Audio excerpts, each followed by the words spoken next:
So tonight's speaker, Ingrid Hu Dahl, is an IWL alumna from the class of 2002, sorry. She received her MA in Women's and Gender Studies from Rutgers University Graduate School in 2005. She has held leadership roles at Meta, Capital One, BAVC Media, KQED, and nonprofits, and is a TEDx speaker and former lecturer at Barnard, Rutgers, and the New School. Ingrid is currently the founder and CEO of her own coaching and consulting business, which specializes in life transitions, leadership, and inclusion. And she is currently based in Sausalito, California, with her wife and dog, who I see peeking in the back over there. So everyone, okay, no. Everyone, please welcome Ingrid for her talk, Surprises and Setbacks. Hi, everyone. Yes, my assistant has just joined. His name is Paulo Santo. So apologies, but I am the single parent today. And if you hear dog interruptions, this is life. Thank you for thinking he's cute. He is pretty cute. Hopefully you can see the screen in front of you. Please just give me a thumbs up so I can visually see. Great. And thank you for the introduction, Nishi, and of course to Lisa Hetfield, who welcomed me for this opportunity. And I just can't tell you how happy I am also to see Dr. Mary Trigg. So big love. Thank you for that intro. And this is just a slide to give you a little bit more information, but what you probably might not tend to hear is that I'm mixed race, identify as queer and lesbian, and I'm really interested in supporting the next generation of leaders so that they're set up to thrive. And what that also looks like is balancing energy and optimizing reciprocity so that the communities and resources that fill our cup are also filled. So I just want to share that, but also I think it's worth kind of getting a little deeper sense of who I am. You're like, okay, she's mixed race, she's gay, that's interesting. She's been a leader at different places. But let's go back in time for a bit. So on the left, you'll see me on a horse. The reason why it's faded is because it was taken in 1986. I was a young kid and really fell in love with horses and did anything I could to get access to barns, to ride, even if it meant child labor, which I actually feel like I got a lot of my work ethic from barn work. There's a lot when I look at my childhood photo where you can really see a sense of confidence, fearlessness, freedom, joy. And I encourage you at some point in the next week or so to really stare at yourself in a childhood photo and find that true essence of you. Remind yourself of who you have always been and how it still is true today. The photo in the middle is actually of myself as a touring musician. So I don't add that typically to my bio because it feels like light years away. But I was a touring musician for most of my 20s and a bit of my 30s for a total of about 15 years. I've been in sign bands.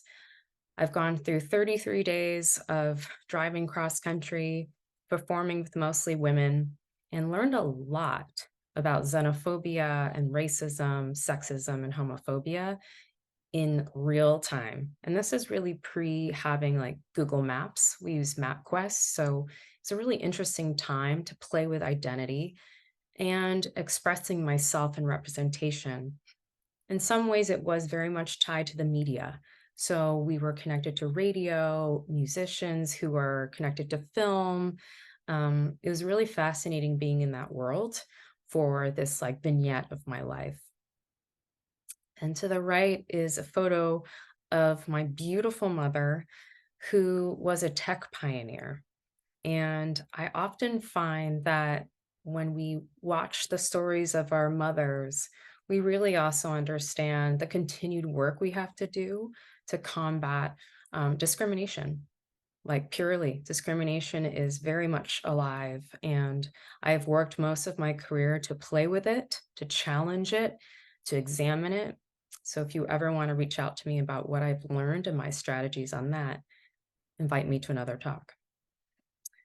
One thing that I wanted to share here about my mother is, you can see she's very feminine, and I'm like straight up tomboy in this photo. You can see my little ruffles, but I still have like kids' shoes on. And I just think it's really adorable.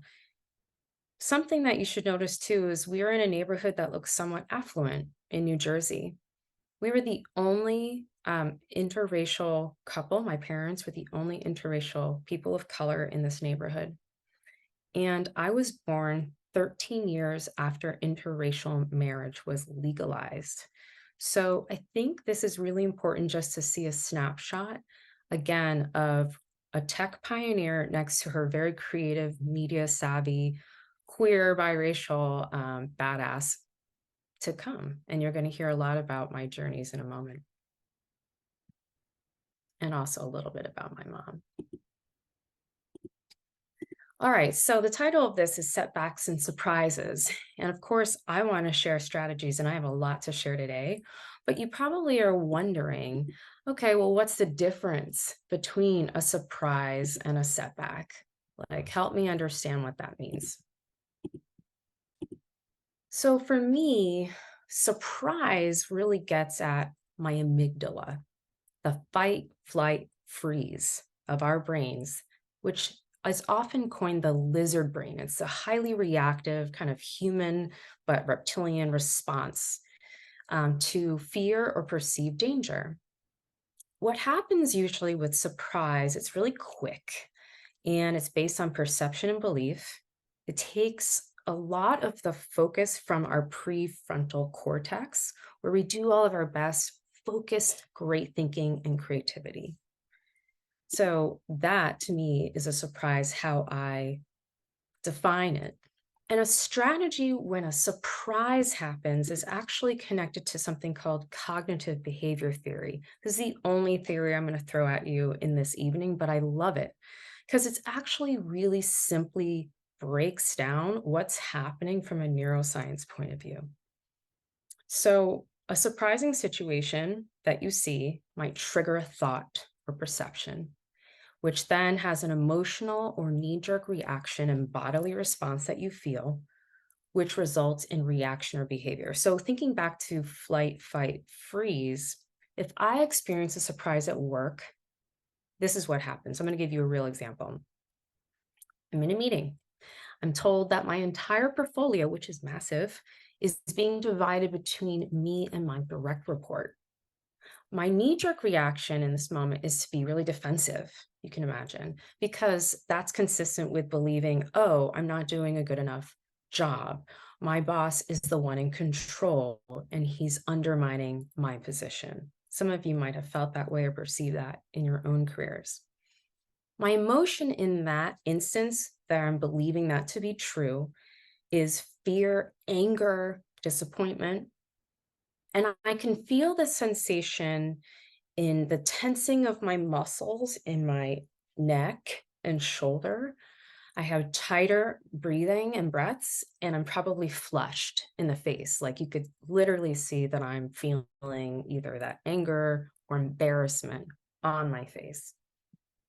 So how would I mitigate this? I can pause. The power of the pause in every which way is so important. Public speaking, pause. Ooh, what are they about to say? But in this instance, to deal with surprise, especially when it's coming from a trigger or a negative reaction, is to pause and consider, okay, that is my initial perception of the situation, but it might not be accurate.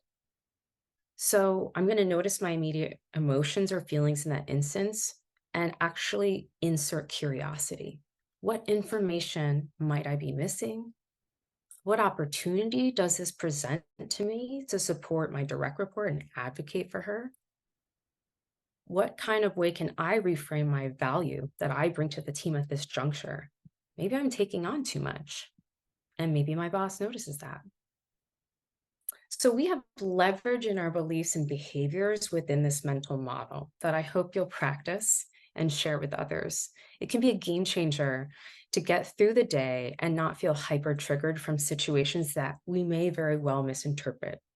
Now, I'm not saying if you're going through a situation that feels highly triggered from bias that you want to mitigate, or a microaggression, that's not necessarily the same. However, you can still apply it to get curious, to connect with somebody and be like, this was my experience. Is this real?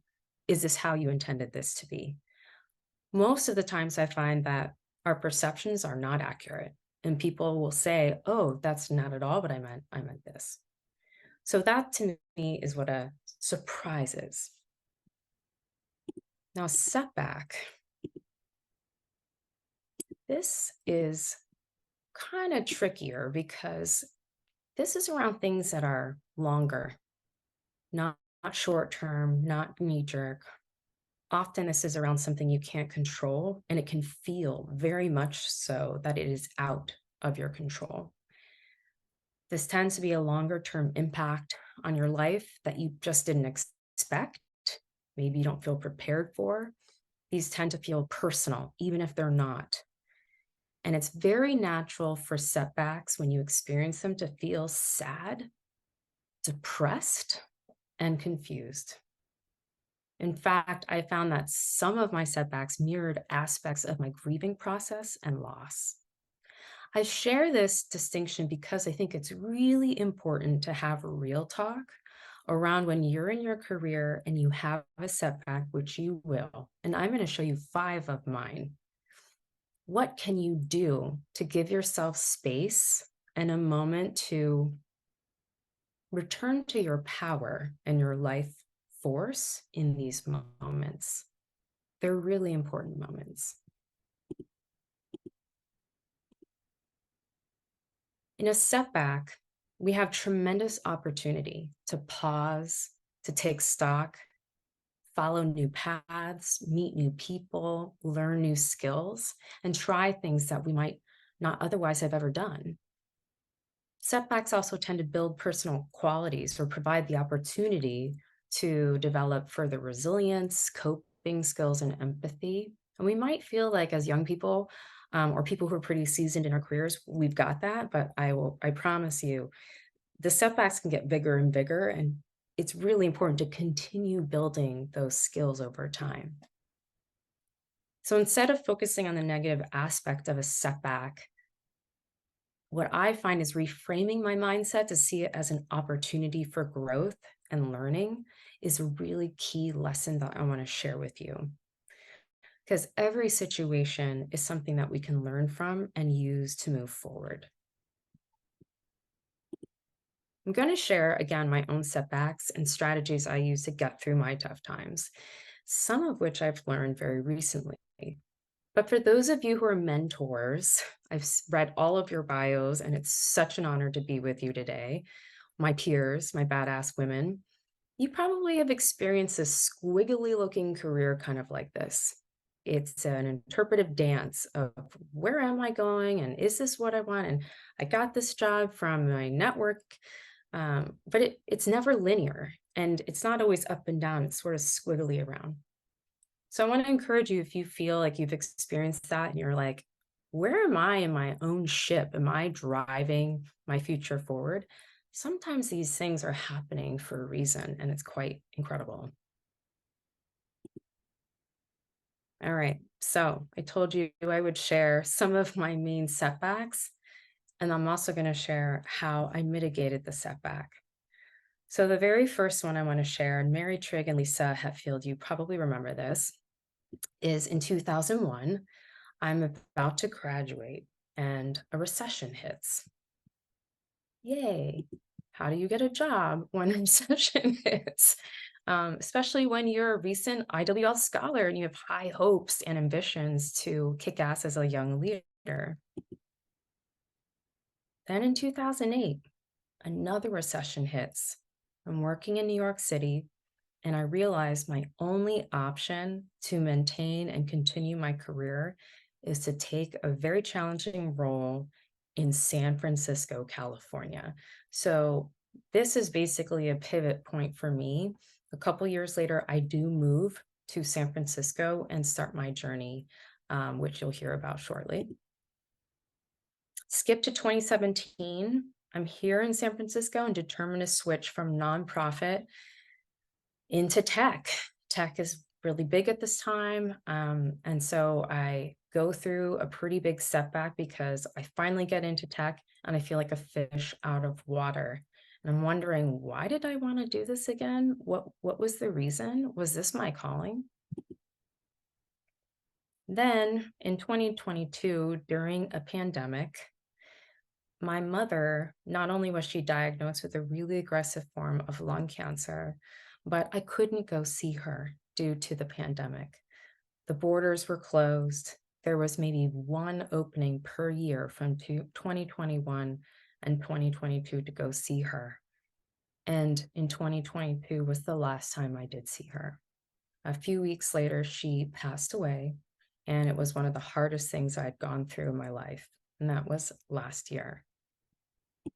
But just to make things extra spicy, the following year in 2023, I go on medical leave for my job at Meta for a number of reasons that I don't think I can legally share. That's me being kind of cute and funny. But oh my goodness, then I get laid off in May, along with 21,000 people just at Meta alone. And the beginning of what we can now see is just a floodgate of major layoffs in not just tech, but all industries. Oh, that's a lot of setbacks, and even one that's so recent. So this is the big takeaway around a setback that I want to share. And then I'm going to show you how I've reframed every one of those setbacks in this way. I changed the narrative first. I recognize that work is never my whole identity. It's one piece of my identity. I recognize that it really takes moments like a setback to notice that you need to re-energize and regenerate yourself. How can I connect and relate in a way that makes me feel like I'm part of a community? This was a test for me to question my own limiting beliefs, which every single person has. As a coach, a lot of what I support and tackle with clients are limiting beliefs. So tackling those, getting to know what those are, sharing them out loud gives them less power and gives you a roadmap and runway to move without the kind of pull and weight that they provide. I also find that setbacks are such a great way to say, I don't have control and actually really need help. I need support and I need a break. I need a therapist, a coach, a vacation, and that's okay. And I'm going to take those things. Really honoring what you need. What is the love language of your own self-care? And finding ways, as resourceful as we are, to get them is something I've learned in these past 9 months that I'm so incredibly thankful for. So, what were my benefits of my setback moments if I reframe the experience? So in 2001, that very first recession, Women and Gender Studies at Rutgers hires me. And I was like, not really sure about it. Kind of felt like, oh, maybe I have some shame around being a graduate theory right after school. But man, the reframe is that I got free tuition for my master's degree. And frankly, I don't know when I would have gone to get my master's degree, let alone decided to pay for it. So that was an incredible, wonderful opportunity that I look back on with incredible gratitude. So that's a reframe. If I hadn't had that experience, I might not have a master's degree today. And in 2008, I met my wife in San Francisco. I had had a slew of relationships that were okay, they were decent.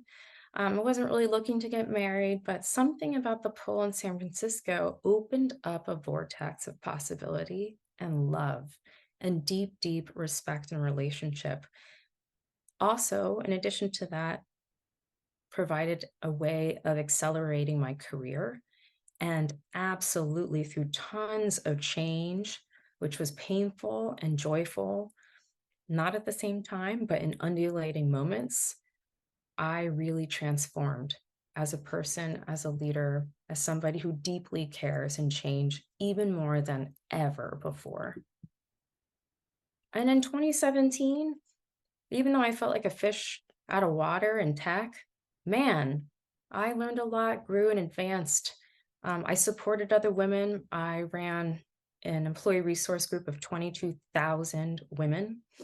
I was able to speak out on abortion rights and all kinds of topics that mattered to women across the US and in Meta as a leader of color, also somebody who's running inclusion globally and learning and development. People often saw me as the not just the thought partner, but the expert. And it helped a lot of other women climb their ranks and feel like they had somebody to look up to that said, yes, Ingrid's there and she's going to make space for me. So, despite the difficulty in my experience with tech, I found that I left a mark and also a path for others to follow. This one was hard for me. When I lost my mother, it's really hard to reframe such a gargantuan loss. You never want to lose a parent. You never want to lose a family member, a sibling, maybe your spouse. Like, gosh, dreadful. And yet we can't control those things, and sometimes they happen. The reframe or the gift that I can offer and share back with all of you about my mom's passing is I really learned the value and importance of how short our lives are.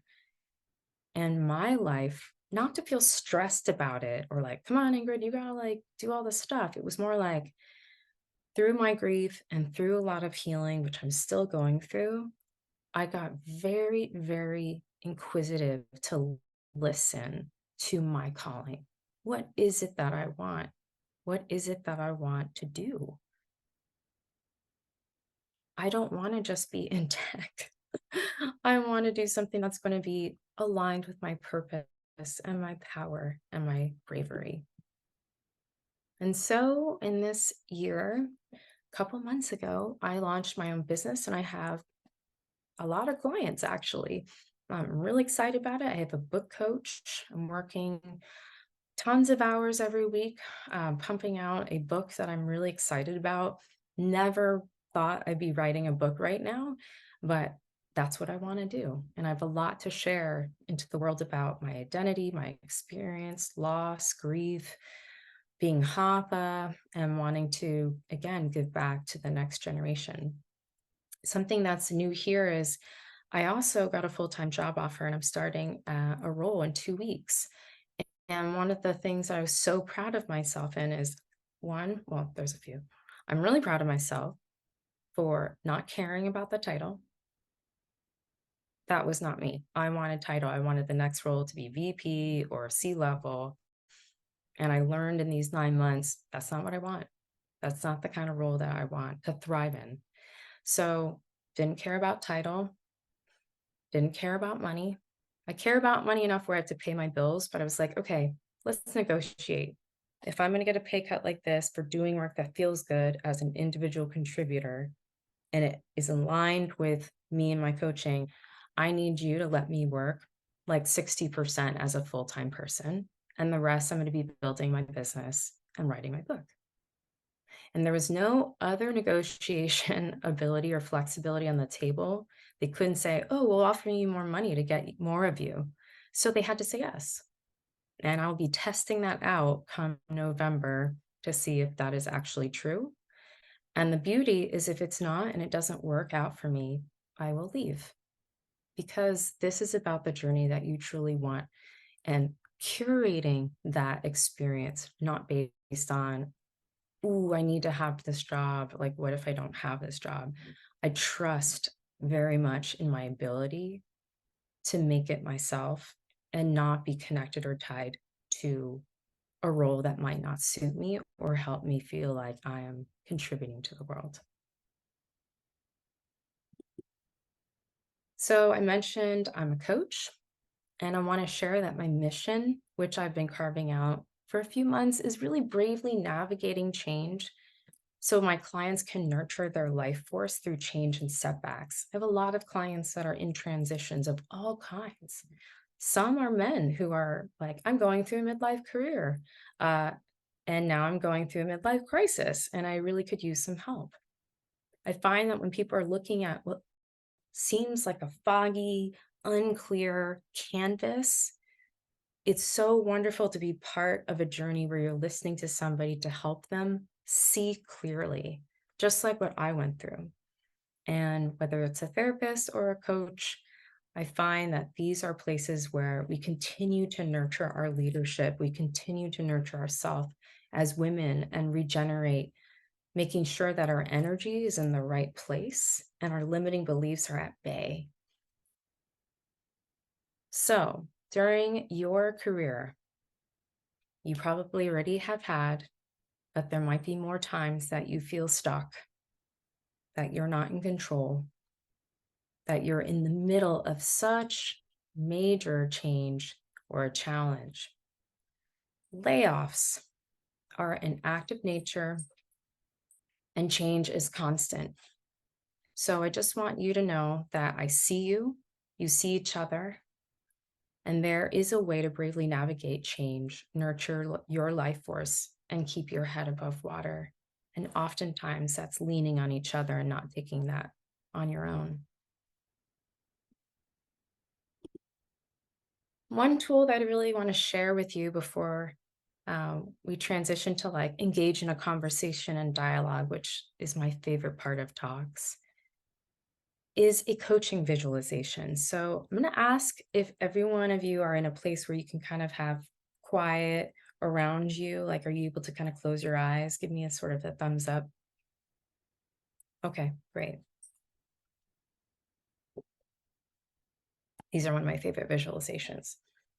So this will take about 6 or 7 minutes.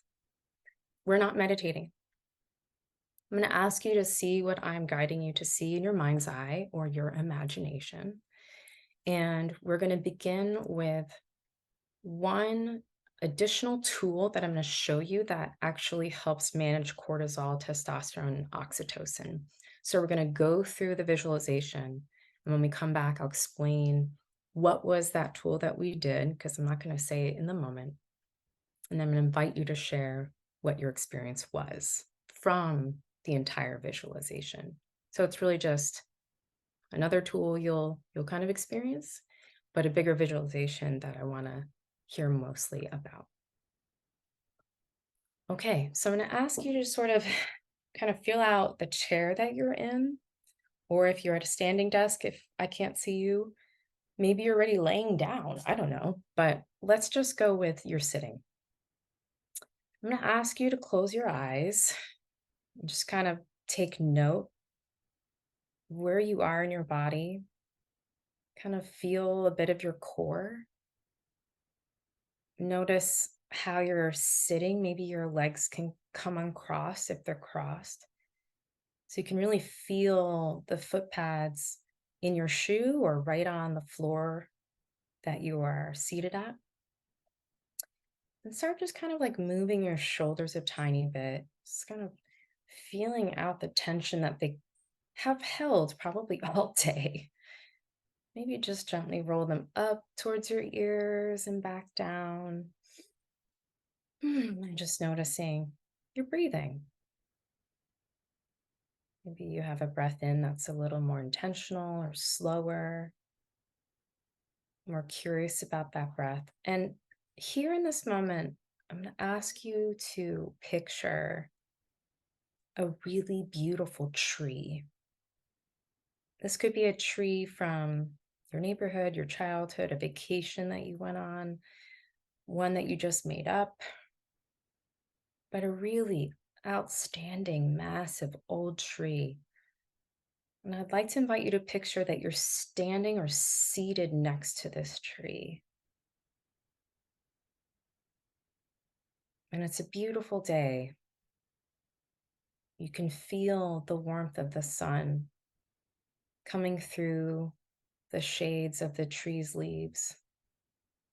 Maybe there's a slight wind that you can feel on your face and your hair.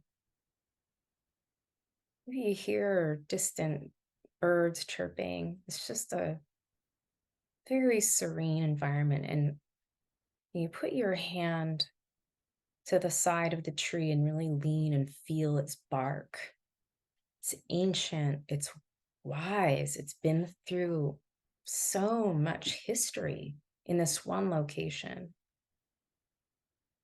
And as you kind of like feel the bark and lean on it, I'm going to ask that you feel the energy of this tree where your head is a little bit held higher, as if you have branches shooting out of your head. You just feel so tall, yet you still feel your core. And then, similar to the tree, you feel roots shooting down through your feet and your legs, and you get the sense of your muscles and the blood flowing down in your legs just really activated. You feel so grounded and rooted and stable. And in this moment, I'm going to ask you to think about and picture something that really brings you joy. Like a smile comes to your face immediately when you think of this. And for me, it's seeing my dog sleeping like a disc, like a full circle. It's like the cutest thing. So feel the smile of that joy in this position and take one nice, gorgeous breath here.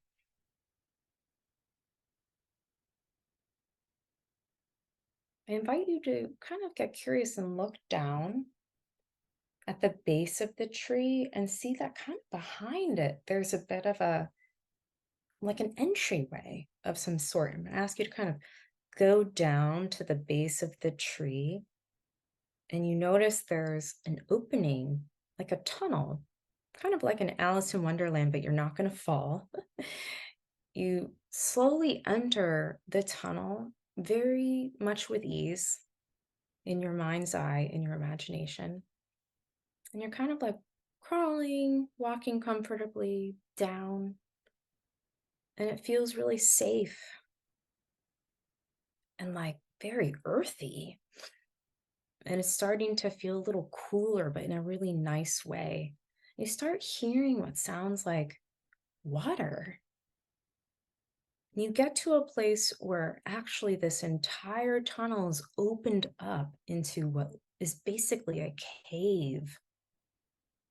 Oh my goodness, you're just amazed at this cave. And in the middle of the cave is a slight body of water. It's almost like a cenote, where there's stalactites and stalagmites and beautiful roots thriving and vibing with this gorgeous space. And there's definitely places where light is coming in. And it's so safe and so profound. I invite you to walk towards the water, which is shallow and cool, and it looks so clean. Maybe you can see through it. And a couple feet away, maybe there's a rock, a large rock. And in your mind's eye, I invite you to picture and invite your elder self. This is yourself, maybe 20, 30, 40 years, your senior. For me, I'm in my 40s, so I'm picturing my 80-year-old version of myself. And she turns and looks at you. Your elder self is looking at you with so much joy, so much love, admiration. You can tell they're so proud of you and just cheering you on and believe in you so much. I invite you to go up to your elder self and gently reach out your hands and let them place their hands in yours. And feel that similar kind of energy radiating between your current self and elder self, like you felt with the tree before. And notice the love and the kindness, wisdom, such wisdom. You're going to ask your elder self to give you something really symbolic that would help you right now. And with a smile, your elder self turns behind them or maybe in their pocket and then provide this item to you. Look at the item. Examine it. Hold it in your hand, because you'll be bringing it back with you. Look back at your elder. Share in your eyes the gratitude for them joining you today. And as they smile and turn back to where they came, I ask that you do the same. Slowly come back out of the cave, climbing through the tunnel with ease, feeling that the coolness of where you were is slowly getting warmer and warmer as you approach the surface. And now at the opening of the base of this beautiful tree, you re-enter the freshness of this scene, of this day. And you climb back up to stand next to this tree and touch it, holding with you this gift from your elder. As you look at the vastness of this powerfully sacred and beautiful space in your mind's eye, I invite you to take just a few slow, fulfilling breaths until you're ready to return back to this group.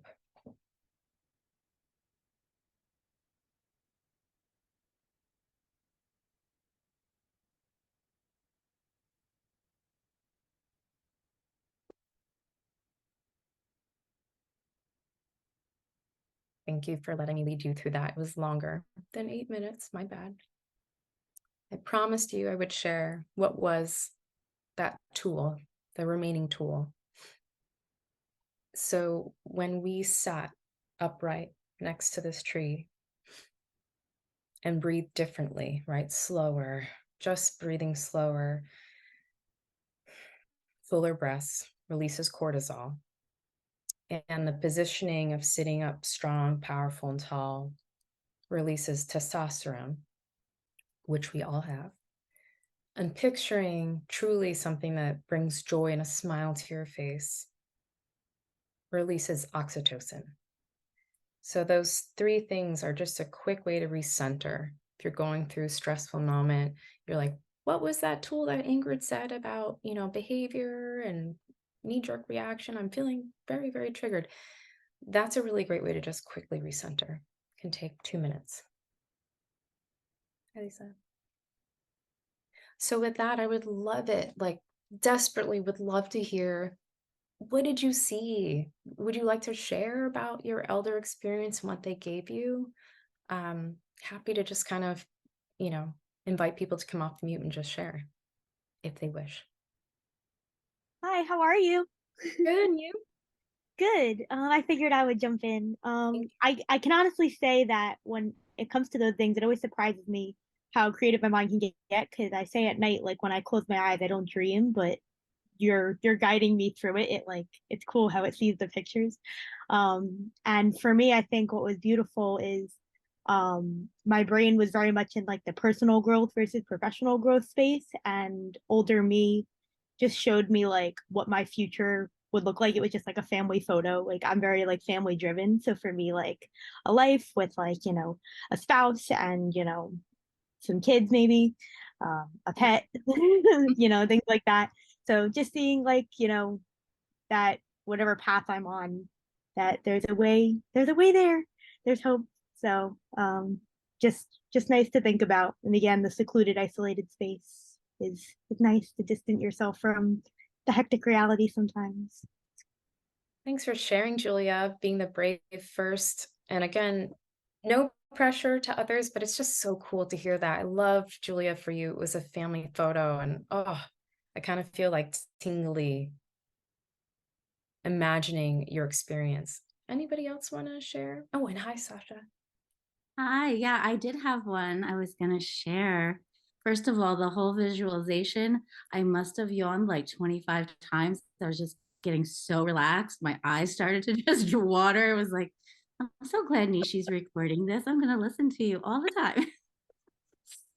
So in the visualization, it was really interesting because I made my a necklace years ago. I was traveling a lot. I had a mask that was carved out of soapstone. It was when I was in Morocco, and I added my own kind of crystal beads around it.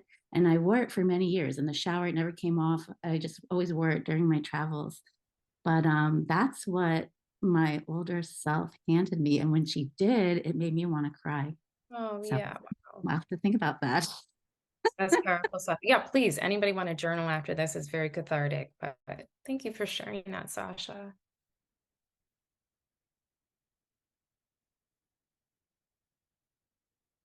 Maybe one more story? One more share? Look at Emily's smiling face. She's like, I'm just happy to be here. Well, I'm happy to jump in. I really enjoyed it too. I feel like I can't wait for your audiobook. So book first, but audiobook second. You really have an incredible voice, Ingrid. It's so interesting. My first reaction when it was handed to me was confusion, honestly, because it was a seashell. And I don't know what the significance of that is, maybe because I was in a cenote or something. I do have a connection. I do really love being by the beach and stuff, but I don't really know the residents. And I feel like initially I was confused with my future self, and wanted more clarity because it wasn't what I was expecting. That's exciting. I would definitely journal about that, Emily. That sounds like you're about to crack something open. Ah, okay. Yeah. Yeah. It's almost like it's a key. That sounds really cool. Thank you for sharing that. Did anyone think that their elder self was like such a babe? Were you like, dang, I still got it? Or were you like, whoa, I look real different? Okay. I'm just getting some giggles. That's fun. Well, thank you so much for that. And let me just wrap this all up in a nice bow for you all. Whew.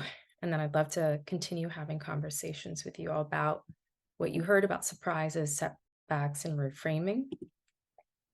And so truly, what we talked about with surprises is thinking through your behavior and your beliefs. Those are the true levers that you can play with. So I encourage you to think through like, gee, when I do have those triggered responses and surprises, what can I learn or even reframe in this moment and get curious about myself?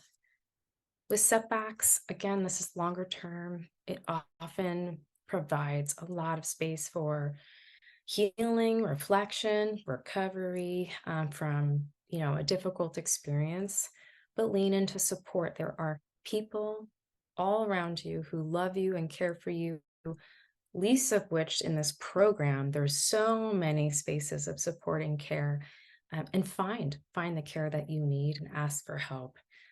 Sometimes I feel like as leaders, we are expected to just know everything and to like be fine and to take it for the team and be the rock for a lot of people. And that's not sustainable. So if you're somebody who feels pride in that, it's okay and not shameful to accept, I need help too. I have needs too. I need a rock, or I can't be this for everybody.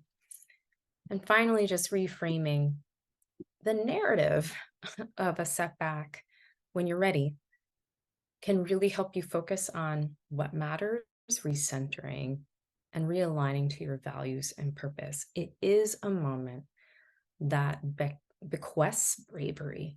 So you are all very brave, and I encourage you to step into that unknown space, step into bravery, and visualize your childhood, you, your elder you, all making sure that you are on your right path. And with that, I want to say thank you. This was such a gift to come back to IWL anytime. I can come back to IWL in any way. But if you're curious to learn more about me and my coaching, this is my website right here on the screen.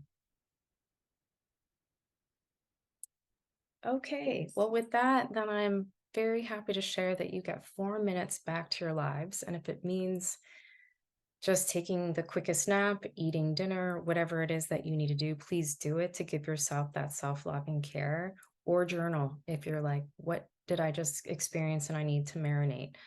But that all to say, thank you so much for allowing me to give you some of the tools and tips and strategies that I've learned over the years, because you're the exact audience that I would want to give it to. So thank you.